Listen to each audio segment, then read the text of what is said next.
नमस्कार। मनी गुरु की इस बेहद ही खास पेशकश में आप सभी का स्वागत है। मैं हूं स्वाति रायना और आप सभी को दशहरा के इस पर्व की बहुत बहुत शुभकामनाएं। आज के इस खास मौके पर हम आपको बताने वाले हैं 10 दमदार फंड जो लंबी अवधि में मदद करेंगे आपकी वेल्थ क्रिएशन में। और ये फंड ना ही सिर्फ दमदार है, वेल्थ क्रिएशन में मददगार है, बल्कि इनको चुनने के पीछे खास वजह भी है, जिस पर बातचीत करने के लिए हमारे साथ बेहद ही खास मेहमान हैं। परिचय करा देते हैं फिरोज अजीज, डेप्यूटी सीईओ आनंद राठी वेल्थ। फिरोज, बहुत स्वागत करते हैं आपका इस आज के बेहद ही खास कार्यक्रम में। तो आज 10 दमदार फंड तो हम आपसे जानेंगे ही, लेकिन ये भी समझने की कोशिश करेंगे कि आखिरकार इन फंड में और इनसे जुड़ी कैटेगरी में क्या है खास, और कैसे और क्यों किसी के पोर्टफोलियो में ये फंड शामिल होने चाहिए। इसलिए सबसे पहले, क्योंकि दशहरे का मौका है, हम ये आपसे समझना चाहते हैं कि एक पोर्टफोलियो के रामबाण के रूप में क्या वो स्ट्रैटेजी होती है जिसको अपनाना चाहिए, जिससे कि कोई पोर्टफोलियो वेल्थ जनरेशन के काबिल बनता है। आई थिंक नमस्कार स्वाति जी। दशहरा की आपको शुभकामनाएं, नवरात्रि की शुभकामनाएं। फेस्टिव सीजन आया है। आई थिंक ये बहुत अच्छा मौका होता है कि लोगों को प्रॉस्पेरिटी की और आकर्षित करना इन terms of investing in mutual funds या कोई भी फाइनेंशियल इंस्ट्रूमेंट्स जो एक इंसान को अपने लक्ष्य पूरे करने में मदद कर सकता है। उसकी तरफ जागरूकता फैलाना I think is a great cause Swati ji. और जी बिजनेस हमेशा ये करता रहा है, which I think is commendable. रहा सवाल, एक देखिए, अगर हम एक पोर्टफोलियो की बात करें, तो पोर्टफोलियो में काफी इंपॉर्टेंट चीजें ये होती हैं कि आपको ये देखना है कि एसेट क्लास कौन सा चुनना है। एक एक गलती काफी लोग हम करते हैं। हम इंसानों में एक जज्बात का बहुत बड़ा महत्वपूर्णता होती है। जज्बात भी बहुत मायने रखते हैं जब इन्वेस्टमेंट की बात करते हैं। तो हमने ये देखा है कि लोग एसेट से प्रेम करते हैं। मेरे हिसाब से पहला सिद्धांत, आपको एसेट से प्रेम नहीं करना है। एफडीओ से प्रेम नहीं करना है, रियल एस्टेट से प्रेम नहीं करना है, इक्विटी से प्रेम नहीं करना है। आपको अपने लक्ष्यों से प्रेम करना है। जो भी जरिया आपको अपने लक्ष्य तक पहुंचा सके, उसके प्रति आपको प्रेम रखना है, but you should not be attached. दूसरा, बहुत सारे प्रोडक्ट्स होंगे। म्यूचुअल फंड एक प्लेटफॉर्म है जिसमें रेगुलेटरी ट्रांसपेरेंसी इतनी ज्यादा है, अफोर्डेबिलिटी इतनी ज्यादा है, प्रोफेशनल मैनेजमेंट इतनी ज्यादा है कि उसको आप इग्नोर नहीं कर सकते। तो म्यूचुअल फंड को अपनी ओवरऑल पोर्टफोलियो की नींव बना के चले। उसमें अगर आप इक्विटी के माध्यम से, इक्विटी म्यूचुअल फंड के माध्यम से अपना लक्ष्य पूरा करेंगे तो बहुत अच्छा होगा, क्योंकि मार्केट रिस्क खुद से करने में बहुत ज्यादा हो सकती है। कोई भी स्टॉक एक दिन में 4, 5, 10% मूव होता है, ये कोई आश्चर्यचकित बात नहीं है। बट म्यूचुअल फंड जो है वो स्टेबिलिटी प्रोवाइड करता है। तो ये तीन इंपॉर्टेंट चीजें मैं कहना चाहूंगा। Of course as the discussion goes along I can get more specific, Swati. Ji, हम जिससे पहले 10 दमदार फंड की बात करें फिरोज, जब कैटेगरीज की बात होती है म्यूचुअल फंड्स की तमाम कैटेगरीज में, उनको समझने का और उनको परखने का एक निवेशक पैमाना क्या समझे। कई बार टेक्निकलिटीज होती है काफ़ी, एक निवेशक के लिए इतना आसान नहीं है इतने सारी तहों तक जाना, लेकिन आपके माध्यम से हम समझना चाहते हैं कि कैसे परखा जाए वो जो डिफरेंट कैटेगरीज होती हैं उनको चुनने के लिए हमें कंपैरिजन के पैमाने पर या प्रदर्शन के लिहाज से इसको कैसे समझना चाहिए। स्वाति जी, बहुत इंटरेस्टिंग क्वेश्चन है, क्योंकि बहुत सारी कैटेगरी है। एक नया निवेशक या कोई भी निवेशक जो अपने काम में मसरूफ है, उनको कैटेगरी की, पूरी कैटेगरी की जानकारी प्राप्त करना भी बड़ा कठिन है। तो इन्वेस्टमेंट में अगर आपने ये निर्णय कर लिया कि क्या नहीं करना है, तो कॉम्प्लेक्सिटी सॉल्व हो जाती है। तो इसीलिए मैं पहले ये कहूंगा कि कौन सी कैटेगरी को आपको इग्नोर करना है। आपको थीमेटिक और सेक्टोरियल कैटेगरी को कंप्लीटली इग्नोर करना है। अगर आपने इसको इग्नोर कर दिया तो आधी कॉम्प्लेक्सिटी आपकी कम हो गई। अगर आपने सेक्टोरियल फंड लिए तो फार्मा फंड अलग आएगा, आईटी फंड अलग आएगा, इंफ्रास्ट्रक्चर फंड एक थीमेटिक फंड हो गया। तो ये दो तो इंपॉर्टेंट है, जिसमें सब कैटेगरीज ही इतने कंफ्यूजिंग है, इन दोनों को इग्नोर कर दें। अब रहा सवाल, तीन बेसिक कैटेगरीज से याद रखें। लार्ज कैप, जो बड़ी कंपनियों में पैसा लगाता है। जो मिड कैप, जो मध्यम वर्ग की कंपनियों में पैसा लगाता है। स्मॉल कैप, जो छोटी कंपनियों में पैसा लगाता है, जो आगे चल के बड़ी या मध्यम वर्ग की हो सकती है। ये तीन क्रोनोलॉजिकल ऑर्डर में याद रखनी जरूरी है।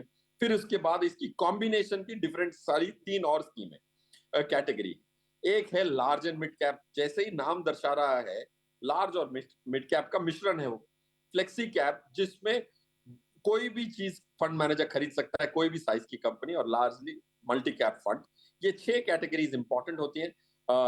ये 6 कैटेगरी को वो इग्नोर नहीं कर सकता कोई भी नया या पुराना निवेशक।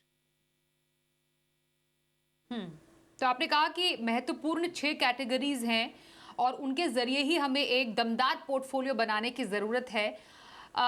जिन स्कीम्स का चुनाव आपने किया है फिरोज, इसका मतलब इन्हीं स्कीम्स के इर्द गिर्द ये कैटेगरीज घूमती हैं, जिसको लेकर हम एक आइडियल पोर्टफोलियो बना सकते हैं। अगर किसी को 7 या 8 फंड्स का पोर्टफोलियो बनाना है, तो जैसे आपने लार्ज एंड मिड कैप या फोकस्ड फंड या फ्लेक्सी कैप जैसी कैटेगरीज को शामिल करने की बात कही है, तो इसके इर्द गिर्द ही एक बेसिक पोर्टफोलियो रखा जाए। यस स्वाति जी, देखिए कोई नया निवेशक होता है तो 10 स्कीम शायद ना खरीदे। तो ये 6 scheme in the order of importance मैंने बता दी। अब उसके बाद अगर आपको 7वीं 8वीं 9 स्कीमें खरीदनी है तो और 3 कैटेगरी इंटरेस्टिंग है और उनको आप इग्नोर कर सकते हैं। अगर 6 की 6 स्कीमें हैं तो ये पहली 6 कैटेगरी। बट अगर आप 6 से ज्यादा हो रहे हैं तो और 3 कैटेगरी जरूर इंट्रोड्यूस करना चाहूंगा Swati ji, before we get to scheme. Focused, dividend yield और कॉन्ट्रा। ये फोकस्ड क्या है कि उसमें कम स्टॉक्स होते हैं तो थोड़ी सी ज्यादा रिस्क होती है, थोड़ी ज्यादा रिटर्न की उम्मीद होती है। डिविडेंड यील्ड, जिसमें डिविडेंड स्टॉक्स ज्यादा होते हैं। कॉन्ट्रा, जो भेड़ चाल से परे चले। ये 3 कैटेगरीज थोड़ी ज्यादा इनोवेटिव है। But if you are going beyond 6 funds, ये 3 कैटेगरी की महत्वपूर्णता आपके पोर्टफोलियो में जरूर बढ़ जाती है। जी फिरोज, चलिए अब फंड्स की तरफ आते हैं। आपने अपने पूरे अब तक के ऑब्जर्वेशन में स्मॉल कैप फंड का भी काफ़ी जिक्र किया और हमें मालूम है कि पिछले कुछ समय से स्मॉल कैप फंड में काफ़ी ज़्यादा बज़ बना हुआ है। निवेश काफ़ी अच्छा आ रहा है पिछले काफ़ी समय से। इंडेक्स ने काफ़ी अच्छा प्रदर्शन दिया है। तो एक निवेशक के पोर्टफोलियो में स्मॉल कैप फंड का रोल अभी कितना होना चाहिए, और आपकी नज़र में वो कौन से स्मॉल कैप फंड हैं जो शामिल किए जा सकते हैं? स्वाति जी, स्मॉल कैप एक अच्छी कैटेगरी है, बट उसमें थोड़ी ज्यादा लंबी अवधि पर पैसा निवेश करना चाहिए। हमने मॉडल पोर्टफोलियो में थोड़ा 30% तक हमने स्मॉल कैप किया था 8 महीने पहले। तो वो अच्छी एंट्री हो गई। अब मैं कहूंगा कि सिर्फ 2 होनी चाहिए, ना कि 3 जैसे हमारे मॉडल पोर्टफोलियो में, क्योंकि काफी सारी रैली आ चुकी है स्मॉल कैप में। आज भी पैसा आ रहा है। मेरे हिसाब से अगर 4-5 साल की अवधि हो तो स्मॉल कैप आपको डिसअपॉइंट नहीं करेगा और निफ्टी से 3-4% का अल्फा जरूर देने की क्षमता है। तो 2 ही कैटेगरी, 2 ही स्कीम्स होंगी स्मॉल कैप में। आदित्य बिरला स्मॉल कैप और एचडीएफसी स्मॉल कैप। एक छोटी स्कीम है, एक बहुत बड़ी स्कीम है। एचडीएफसी स्मॉल कैप एक बड़ी स्कीम है, आदित्य बिरला स्मॉल कैप एक छोटी स्कीम है। उसमें एजिलिटी है। उसमें स्टॉक्स दोनों में ऑलमोस्ट एक बराबर है in terms of number, but sizes are different. दोनों की स्टाइल्स अलग है। एक बहुत पीएमएस मैनेज करते थे, वो अब विशाल, वो अब फंड मैनेजर हैं Aditya Birla small cap fund के 1 अप्रैल 2022 से। तब से हमने उसको पोर्टफोलियो को में शामिल किया। Chirag Setalvad HDFC small cap को अर्जों से मैनेज कर रहे हैं। तो very different styles of management. एक छोटा एक बड़ा स्कीम। स्मॉल कैप में 2 category, 2 schemes in the same category Swati ji. Okay, तो स्मॉल कैप की हमने चर्चा की और 2 फंड्स फिरोज के नज़र में जो कि पोर्टफोलियो में शामिल करने के लिए अच्छी पिक साबित हो सकती है। एक कैटेगरी जिसके बारे में बात और चर्चा करना ज़रूरी है वो large and mid cap category है फिरोज, क्योंकि लार्ज और मिड कैप में इसमें निवेश करना ज़रूरी तो है ही, लगभग 35%, लेकिन जो बाकी का लगभग 30% बचता है उसमें स्वतंत्रता होती है कि आप मिड, लार्ज या फिर स्मॉल कैप में निवेश कर सकते हैं। तो जो एक ट्रेंड है इंडस्ट्री का, लार्ज एंड मिड कैप जो फंड होते हैं वो किस तरीके से बिहेव करते हैं? यूजुअली जो बचा हुआ एक परसेंटेज होता है, कहाँ पर ज़्यादा निवेश किया जाता है जिससे ज़्यादा से ज़्यादा फायदा निवेशकों को हो? आई थिंक वो जो स्वतंत्रता की आपने बात की, 30% पोर्शन, 25% पोर्शन जो एजाइल होता है, जो मूव हो सकता है, वो काफी डायनामिकली मैनेज करते हैं थोड़े फंड मैनेजर। आई थिंक उन्हीं का चुनाव करना चाहिए हमें। जैसे एसबीआई फंड हाउस है, उनके जो सीआईओ हैं वासन, आर श्रीनिवासन, वो काफी करेजियस हैं अपने कॉल्स में। तो ये जो इंडिपेंडेंस मिलती है, जो स्वतंत्रता मिलती है, उसका अगर फायदा ना ले फंड मैनेजर और बदले ना, तो फिर उस इंडिपेंडेंस का क्या मायने रहेगा। तो पॉइंट वन, काफी बार इंडिपेंडेंट फंड मैनेजर्स, काफी courageous fund managers, almost they turn it over its head.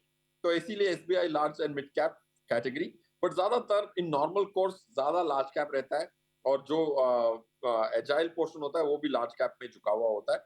But ऐसा समय आता है जब आपको मिड कैप में अपॉर्चुनिटी दिखती है, जब अंडर परफॉर्मेंस होता है मिड कैप में, तब आपको मिड कैप में जाना होता है। और सेबी ने इंसान की, इन्वेस्टर की लाइफ इतनी सिंपल कर दी है कि पहले 100 स्टॉक को लार्ज कैप करार दिया गया, अगले 150 को मिड कैप करार दिया गया। तो ये जो 150 कंपनियां हैं, काफी बार ये ओवर वैल्यू हो जाती है या अंडर वैल्यू हो जाती है।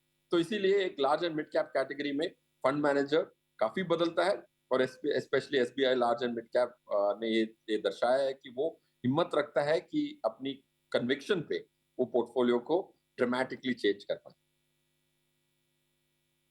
बिल्कुल, तो दमदार फंड में हमने small cap, large and mid cap, ऐसे तमाम जो स्कीम्स हैं उसकी चर्चा की है। कुछ और फंड्स पर चर्चा हम करेंगे जो आप अपने पोर्टफोलियो में शामिल कर सकते हैं 10 दमदार फंड में। मनी गुरु के आज के इस खास कार्यक्रम में छोटे से ब्रेक के लिए रुकते हैं, तुरंत लौटेंगे।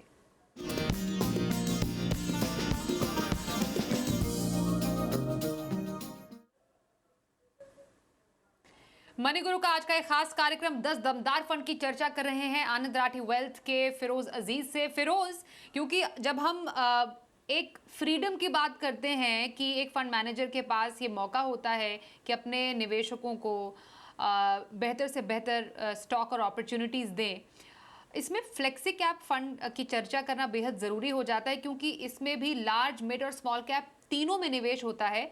लेकिन फंड मैनेजर के पास यहाँ पर भी एक फ्रीडम है कि वो चुने कि किस में कितना उसको एलोकेशन करने की ज़रूरत है, क्योंकि एक डायनेमिक ओपन इक्विटी स्कीम है और इक्विटी में कम से कम 65% का निवेश है। तो फ्लेक्सी कैप फंड, इसके क्या फ़ायदे हैं और एक पोर्टफोलियो में लगभग कितना प्रतिशत होना चाहिए किसी के ये ऐसा कैटेगरी? स्वाति जी, ये फ्लेक्सी कैप जो कैटेगरी है, ये लार्ज कैप कैटेगरी को रिप्लेस करने की क्षमता रखती है।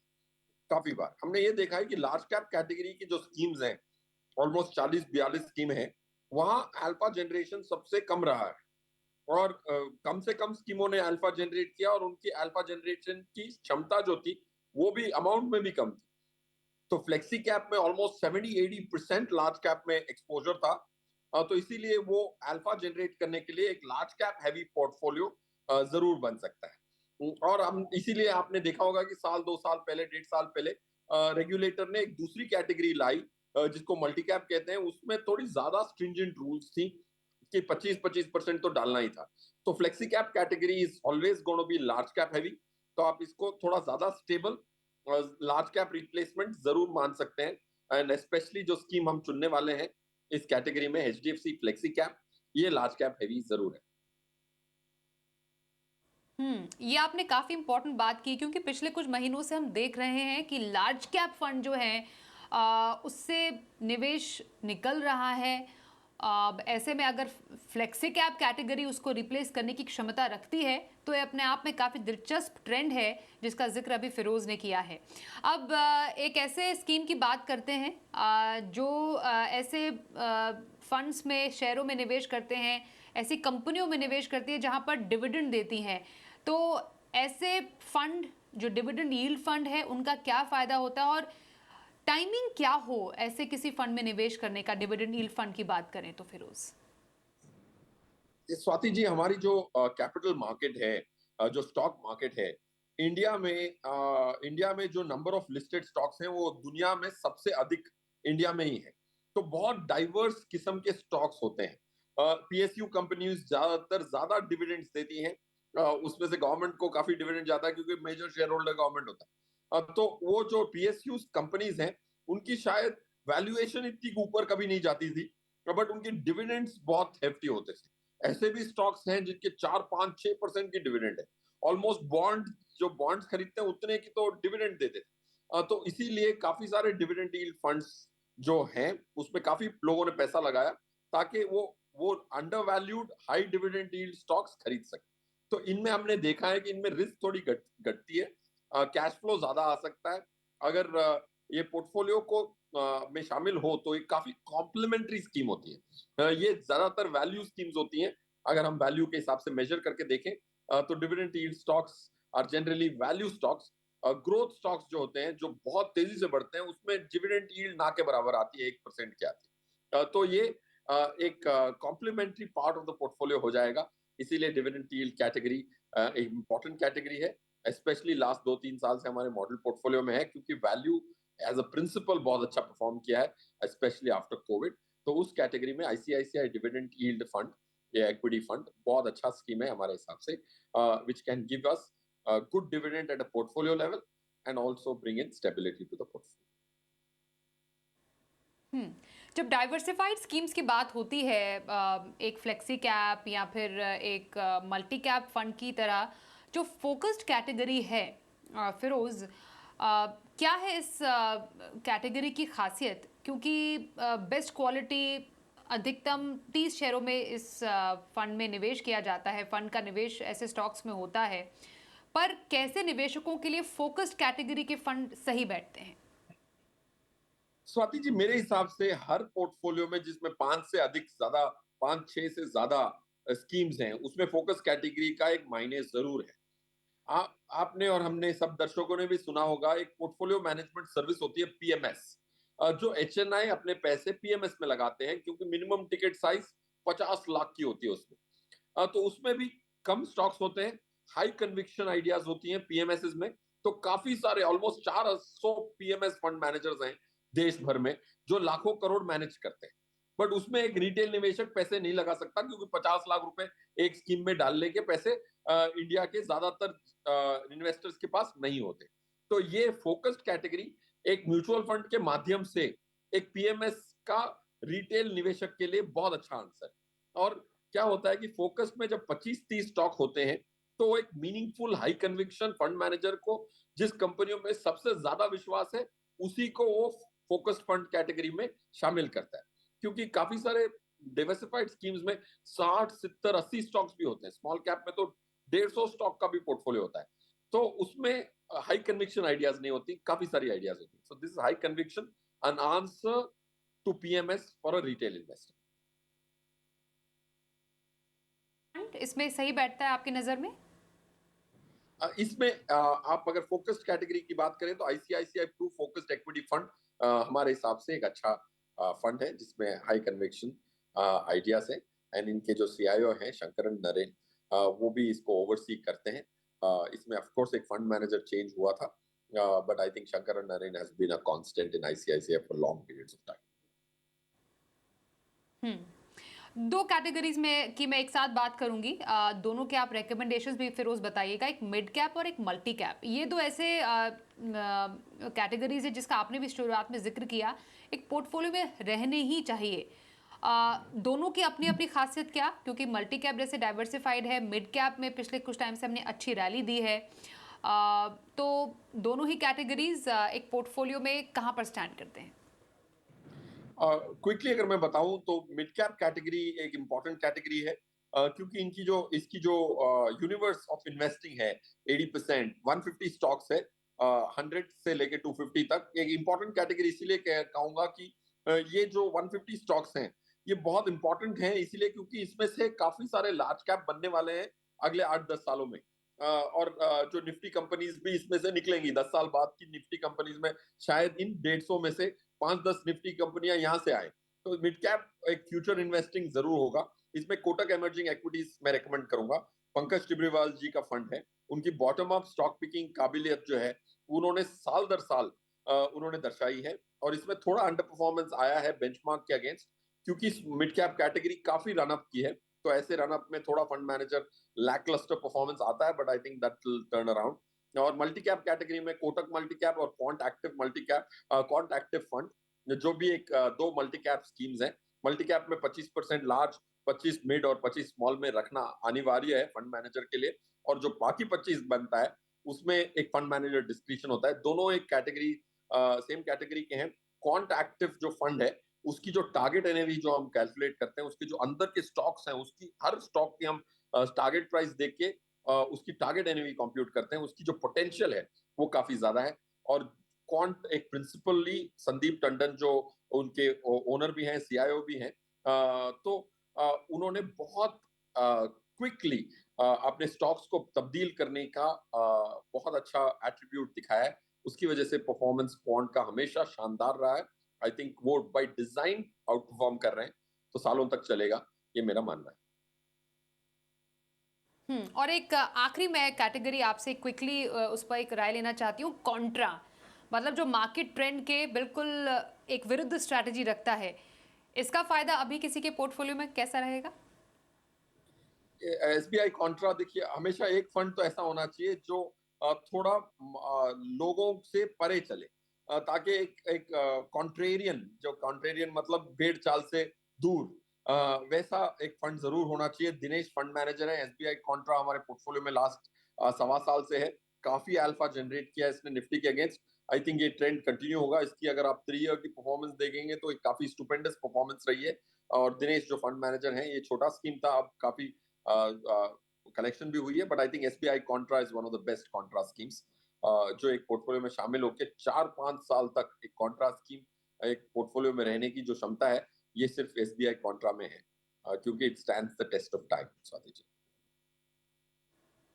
जी, तो ऐसे दमदार फंड और उनकी कैटेगरीज क्या है उसमें खास, इस पर हमने चर्चा की। फिरोज, आपसे बहुत धन्यवाद हम करेंगे आपका हमारे साथ इस खास कार्यक्रम में शामिल होने के लिए। और शो को समाप्त करने से पहले आपको एक बार फिर से छोड़ जाते हैं उन तमाम 10 दमदार फंड्स के साथ जो पोर्टफोलियो में आप शामिल कर सकते हैं। धन्यवाद फिरोज आपका। देखते रहिए हमारी